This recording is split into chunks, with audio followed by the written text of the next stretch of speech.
now in Demai chapter 2, Parak Bet, Mishnah Aleph. So we're going to continue. Until now, the Mishnah told about all kinds of things that are not Demai. Now we're going to continue to talk about some things that actually are Demai. Says the Mishnah, Eile dvarim mitasrim Demai b'chol makom. Certain things that have to be considered as produce from Eretz Yisrael in every place, no matter where you buy it, whether you're in Eretz Yisrael or Chutz La'aretz. And they are hadveila. Dveila was the round of figs. It was like a big fig cake that they would make. They would dry out the figs and they would make these cakes that would last a long time. So they were clearly produce of Eretz Yisrael, for which Eretz Yisrael was known. Even the Bar Tunura says these are all things that are even b'chol makom, even Kziv and north. And we learned about where Kziv was a couple of Mishnayot ago, because Yadu Hashem Eretz Yisrael bo. You know that these are fruits of Israel. I don't know what the examples would be today, unless you see the oranges and they say Jaffa oranges, everything says product of Israel. But there are certain things that at that time was clear that was grown in Eretz Yisrael, and therefore the rules of Demai would apply. Dveila we learned, Tamarim, dates, Hacharuvim, boxer, Orez, rice, Vachmon, Kamon, cumin. Okay, look to the Jastro, Kamon, cumin.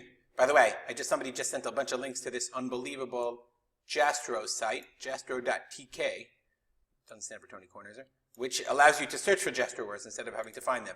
Pretty awesome. Okay, so those things, no matter where you buy them, even if you were north of Kziv, you were outside of the classic boundaries of Kibush Bavel, nonetheless, they would be chayav in Demai. You'd have to treat them with Kiddusha, Trumat Maser, etc. Ha'orez shebechutza la'aretz, kol ha'mishtamesh mimenu patur. Okay, if you bought rice outside from Chutz La'aretz, even if you're using it in Eretz Yisrael, it's patur. The problem was like this. If people saw you in Eretz Yisrael using produce that you bought in Chutz La'aretz, and let's say you bought dates in Chutz La'aretz and you didn't treat them, we're not mafrish like for Demai, then everyone would say, oh, you don't have to be mafrish for Demai for dates. So therefore, the Chazal says, the Kahati explains, therefore, that the rule was that things in Eretz Yisrael that were similar to things from Chutz La'aretz, imported produce that were similar to produce that was grown in Eretz Yisrael, they had to treat it and separate Demai.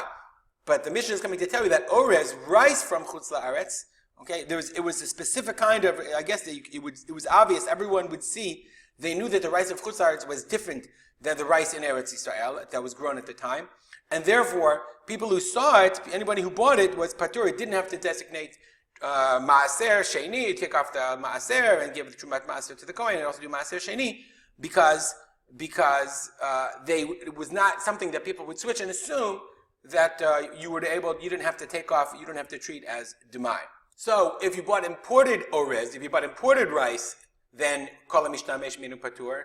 If you bought imported dveila or tamarim or charuvim or things of that nature, since those produce were known specifically for them being from Eretz Yisrael, there was a concern, Chazal had a concern, that a person would then assume you wouldn't have to treat it as demai. So those things, even if you bought them imported, you had to take off maaser as if it was demai misafek. All right, I want to dedicate this learning, as always, to the memory of my father, Harav Simcha ben Yitzchak Kalman. If you have any comments or questions, arspolder@gmail.com. Have a great day.